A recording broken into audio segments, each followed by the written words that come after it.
आप सबको मेरा सुनने, जो मैं बता रहा हूँ सुनने का, आप सबको नमस्कार हो। अब मैं आपको दूसरी कुंडली के बारे में बता रहा हूँ।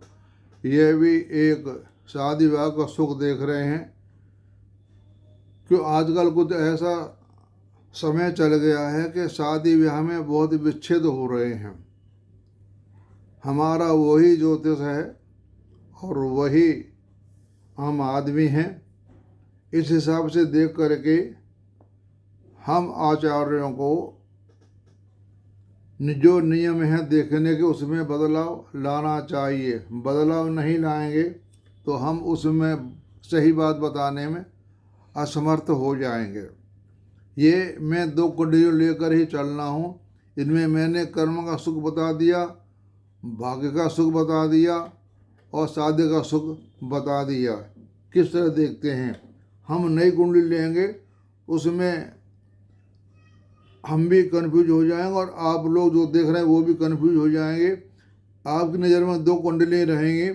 आप इस पर घर बैठ करके भी इस पर रिसर्च कर सकते हैं इसका क्या तरीका है। जो मैं बता रहा हूँ ऐसा ही इन दोनों के साथ हो रहा है। शादी होने के बाद दोनों की पत्नियां अपने घर पर बैठी हुई हैं, घर पर नहीं आ रही हैं, इसलिए मैं एक कुंडली बनाई है।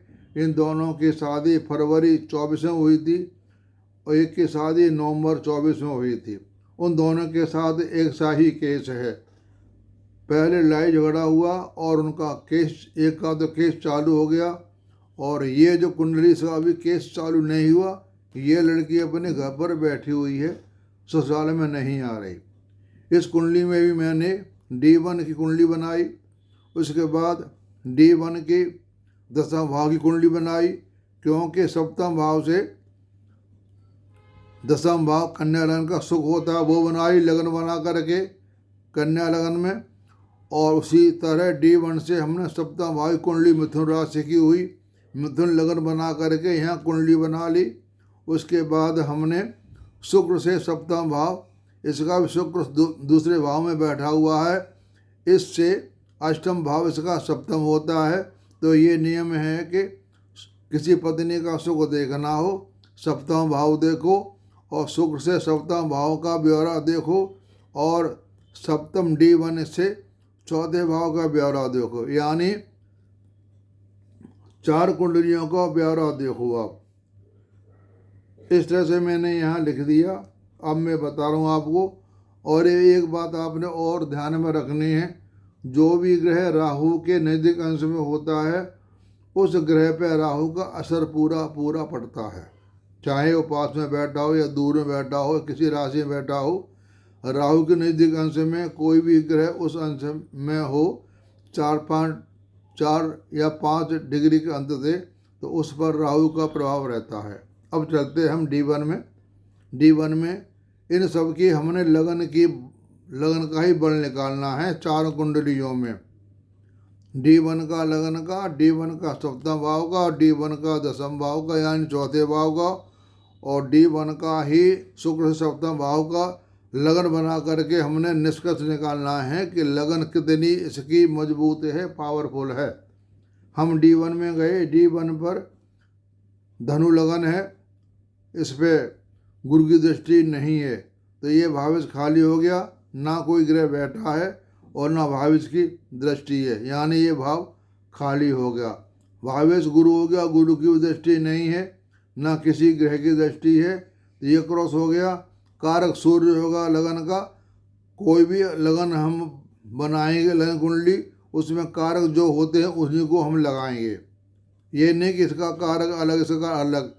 लगन का कारक एक ही माना जाएगा, सूर्य, कोई भी लगन हो।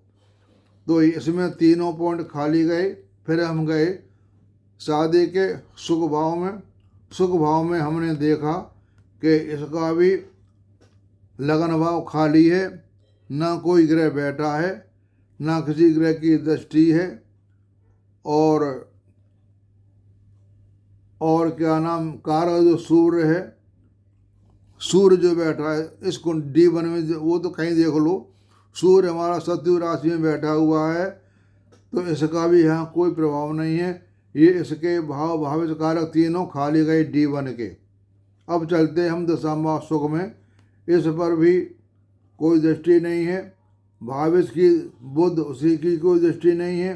कारक सूत्र शत्रु राशि बैठा हुआ, ये भी हमारे तीनों पॉइंट खाली गए। अब चलते हम D1 के सप्तम भाव में। ये सप्तम भाव मिथुन लग्न का है। इस पर भी दृष्टि है।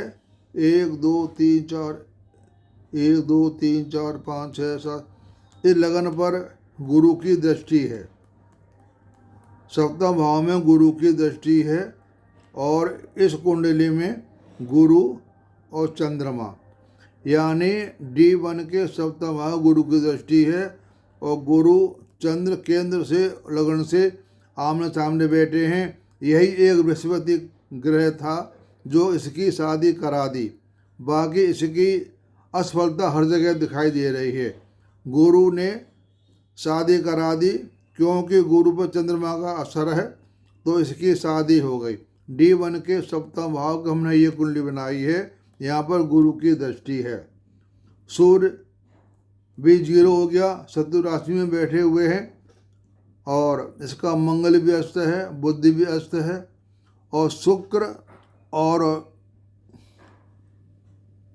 इसका शुक्र ग्रह राहु के नज़दीक बैठा हुआ है। इसमें पापी ग्रह हैं शनि और शुक्र, शुभ ग्रह हैं मंगल सूर्य गुरु, लेकिन इसमें शुभ ग्रह भी इसके काम में नहीं आ रहे। ग्रह तो शुभ हैं लेकिन कुंडली में जो हम लगाते हैं तो वो अपना कहीं काम नहीं दिखा रहे। जब तक उसकी दशा अंतदशा नहीं आए और वह ग्रह कहाँ बैठा हुआ है उसी हिसाब से वो फल देगा। अब चलते हम सुख से सप्तम भाव। सुख से सप्तम भाव पड़ता है अष्टम राशि कर्क राशि हमने यहाँ देख ली, ये इसके ठीक है। सिर्फ इन चारों कुंडलियों में से हमारा शुक्र से सप्तम भाव ठीक है, जो किसकी शादी हो गई। इस पर बुध मंगल शुक्र सूर्य की दृष्टि है लगन पर। यहाँ ग्रह तो कोई नहीं बैठा हुआ है, सिर्फ यहाँ पर इस कुंडली में जो कमाल है वो गुरु का है, क्योंकि सप्तम भाव गुरु की दृष्टि पड़ रही है और इस शुक्र से सप्तम भाव पर 4 ग्रहों की दृष्टि पड़ रही है। इस वजह से इसकी शादी हो गई है। यानी D1 में गुरु की दृष्टि सप्तम भाव पर तथा चंद्रमा की दृष्टि गुरु पर जो शादी करा गया, तो इसकी उम्मीद हम नहीं कर सकते कि इससे की जो लड़की शादी हुई है वो घर लौट के वापस आए। यहाँ हमें कोई संकेत नहीं मिलता है। सिर्फ शुक्र से सप्तम भाव ठीक है, जिस वजह से इसकी शादी हो गई।